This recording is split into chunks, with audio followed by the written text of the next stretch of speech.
We are counting down the 5 insider tricks casino employees use to spot the slots with the highest payout potential.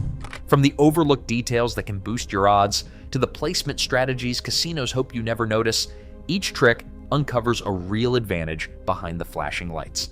Which method actually makes the biggest difference? Let us begin, starting with the first clue every slot player should know.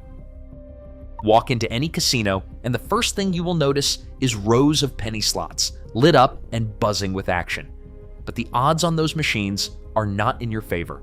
State Gaming Commission reports show penny slots typically return just 88 to 90 cents for every dollar played. That is not a secret to the people running the floor. Penny machines draw the biggest crowds, so management sets them tight, lots of play, but the lowest payout rates in the building. Now look just a few steps over at the $1 and $5 machines. These are a different story. Higher denomination slots are often set to return between 94 and 97%, with some $5 machines in Las Vegas posting official returns as high as 97.4%. That is a real documented gap, 4 to 6 percentage points more on average than what you will find on the penny aisle. It is not about luck or superstition. It is about how casinos balance risk and reward for different types of players. As one former cage manager put it, if you want the best odds, skip the pennies and play the dollars. The posted returns do not lie. For anyone serious about stretching their bankroll, denomination is the first and simplest clue. The numbers are not hidden, you just have to know where to look. Casino floors are designed for one thing: movement. Every row, every flashing light, every sound is mapped to pull you deeper inside. But the machines closest to the action, the ones lining the walkways, perched at entrances, or sitting at the end of a row, aren't just for show. They are bait. On March 17, 2019, a line of $5 slots near the main walkway in a Las Vegas casino hit 5 mini jackpots in under 30 minutes. Word spread fast, players crowded around, management huddled nearby, and even the security team kept count. It was not luck. Those machines were picked for their visibility, set a little looser to create a spectacle, and draw in anyone passing by. Matched machine studies back this up. Identical slots placed on end caps or near busy paths consistently outperform the same games hidden in quiet corners. Floor supervisors have seen it firsthand. Edge machines, especially those facing main drags, rack up higher win totals and more frequent payouts than their interior counterparts. As former supervisor Ali Cruz put it, if you want to spot a better machine, watch where the crowds gather and where the wins seem to happen in plain sight. So, after you have picked your denomination, zero in on geography. Walk the floor and look for machines near entrances, main aisles, or those easy-to-reach end spots. These are the games management wants you to notice, and sometimes that means they are programmed to reward attention. If you see a row that is getting regular action or hear a burst of bells near a busy path, that is often by design. Use the floor's own psychology to your advantage. Every slot machine has a personality. Some are moody, teasing players with the promise of a big score but delivering nothing for long stretches. Others hand out small wins and bonus rounds just often enough to keep you in the game. That is volatility at work, the rhythm of wins and losses built into the machine's software. In plain terms, volatility is how often a slot pays out and how big those payouts tend to be. Low volatility machines give you frequent, smaller hits. High volatility machines hold back, then occasionally drop a large payout after a long dry spell. One ex-slot technician said that before a busy weekend, they would get a list from management asking that certain machines feel livelier. They would access the service menu and, within manufacturer limits, tweak the settings. They were not raising the payout percentage, just making the games hit bonuses or small wins more often. The idea was to keep players entertained and the seats full. These adjustments did not change the long-term odds, but they did shift how often players saw action on the reels. You do not need a technician's manual to spot a machine's volatility. Sit down and watch for a few cycles. Are you seeing regular mini wins or bonus features every few spins? Or is the machine eating bills with barely a flicker? Consistent small wins and frequent bonuses are signs of lower volatility. If you are stuck in a streak of dead spins, you are likely on a high volatility game, one that is less forgiving, especially on a limited budget. For most players, especially those looking to stretch their bankroll, machines that offer steady, modest wins are a safer bet.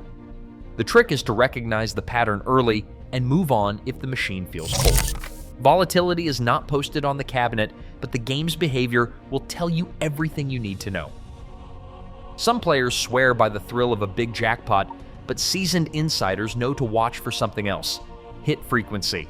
This is the rhythm of a machine, how often it pays out small wins or bonus rounds. High hit frequency means you are seeing frequent payouts, not just the occasional windfall. That is more than entertainment, it is a measurable clue. Back in 2022, a regular named Michael Mick Sanders took this to another level at Riverfront Casino. Instead of chasing the biggest prize, he started logging every bonus round and payout on a row of Looney Loops machines. Mick tracked the time between bonuses, counting how many hit in an hour. He noticed one machine was triggering features almost 2 times as often as its neighbors. That was not luck, it was a pattern. Word got around, and soon security was watching. After 3 sessions of steady wins, Mick was quietly asked to leave for what the casino called advantage play. His notebooks, packed with timestamps and payout notes, became a minor legend among regulars. Anyone can borrow Mick's method. Pick a machine, set a timer, and keep a tally of every bonus or payout over 30 minutes. If you are seeing regular action, bonuses every 10 to 15 minutes, and small wins every few spins, you have likely found a higher hit frequency machine. If it is dead for 20 minutes or more, move on. The best machines keep you in the game with steady, small hits, not endless dry spells. There is a catch.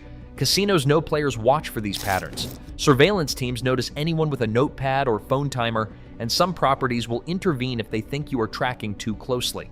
So, be subtle. Use your phone stopwatch or keep mental notes.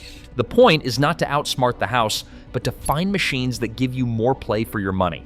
High hit frequency will not guarantee a profit, but it is a real observable edge hiding in plain sight. Branded slot machines are designed to catch your eye, not to give you better odds. Every time you see a cabinet wrapped in a blockbuster movie, a pop star, or a famous TV show, there's a hidden price tag attached. What most players do not realize is that casinos and slot manufacturers pay licensing fees, sometimes as much as 10% of the machine's gross revenue, straight to the brand owner. That money does not come from thin air. It is built into the machine's economics, and it has to be made up somewhere. On the casino floor, that usually means payback percentages get squeezed. If a generic machine is set to return 94%, a licensed version of the same game might be dialed down to 91 or 92% just to cover the royalty drag. The difference may not sound huge, but over thousands of spins, it adds up fast. As one former marketing manager explained, every time we added a new branded slot, we had to decide, eat the royalty or tighten the hold. Most of the time, the answer was simple: lower the payout. For players, the appeal of a familiar face or franchise is powerful, but the trade-off is real. Themed machines almost always rank among the tightest in the building, especially when you compare their long-term returns to unlicensed games. The numbers back this up. Industry reports and trade publications have found that branded slots can return 2 to 5% less than their generic neighbors, depending on the deal and the casino's choices. And because the royalty is a fixed cost, up to 10% of every dollar played, it is a constant drag on the machine's ability to pay back over time. The advice from insiders is blunt. If you are looking to stretch your bankroll, skip the flash. Branded slots are built for spectacle, not for value. Stick to the plain cabinets and classic titles. You will avoid the hidden royalty tax, and your odds will almost always be better. That is why this is the last and maybe most important rule for spotting high payout slots. Avoid the themed machines, and do not let a familiar logo fool you into playing a tighter game. Across all 5 tricks, one truth emerges. Casinos design every detail to favor the house, but patterns in denomination, placement, and machine style persist. Spotting these signals is not luck, it is strategy. In a world built on chance, knowing the system is the real edge.